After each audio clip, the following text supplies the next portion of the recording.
দর্শক, এ ব্যাপারে আরও খবর জানাতে সিলেট থেকে যোগ দিচ্ছেন সহকর্মী আজহার উদ্দিন শিমুল। শিমুল, হামে প্রতিদিনই মৃত্যুর সংখ্যা বাড়ছে। সিলেটে নতুন করে কতজন আক্রান্ত হয়েছে, কোনো মৃত্যুর ঘটনা ঘটেছে কিনা? ফার্ম ফ্রেশ পাস্তুরিত তরল দুধ, বেশি ভালো দুধ।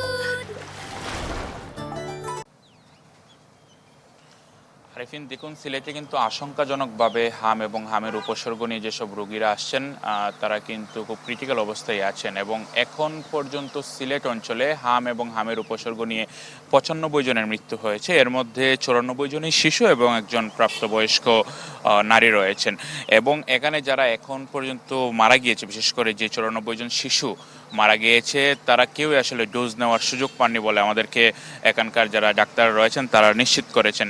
এবং একই সাথে চিকিৎসক যারা রয়েছেন তারা বলছেন শিশুদের পাশাপাশি কিন্তু অ্যালার্মিংভাবে যারা প্রাপ্তবয়স্ক রয়েছে তাদের মধ্যেও হামের উপসর্গ দেখা দিয়েছে এবং তারা হামের উপসর্গ নিয়ে সিলেটের বিভিন্ন হাসপাতালে প্রতিনিয়ত ভর্তি হচ্ছেন। এবং আমাদের কাছে যে ডাটা রয়েছে, গত 24 ঘন্টায় সিলেটের বিভিন্ন হাসপাতালে প্রায় অর্ধশতাধিকের বেশি শিশু কিন্তু ভর্তি হয়েছে। এবং সিলেটে আপনি জানেন যে 4টি জেলা, হবিগঞ্জ, সুনামগঞ্জ, মৌলভীবাজার এবং সিলেট, এই 4 জেলার বিভিন্ন উপজেলার যে সদর হাসপাতাল, জেলা সদর হাসপাতাল, বিভাগীয় হাসপাতাল, বেসরকারি হাসপাতাল সহ প্রায় 250-র উপরে রোগী কিন্তু এখনও ভর্তি রয়েছে বলে আমরা নিশ্চিত হয়েছি।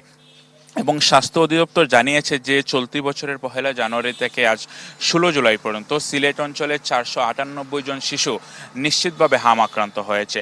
এবং যারা হাম আক্রান্ত হয়েছে তাদের মধ্যে রিকভারির সংখ্যা খুবই কম। এবং ডাক্তাররা বলেছেন যেসব শিশুরা এখন পর্যন্ত আসলে হামের টিকা নেয়নি তারা যাতে নিকটস্থ যে ইপিআই কেন্দ্রগুলো রয়েছে সেখান থেকে যাতে আসলে দ্রুত সময়ের মধ্যে হামের যে টিকা রয়েছে সেটা যাতে নেন।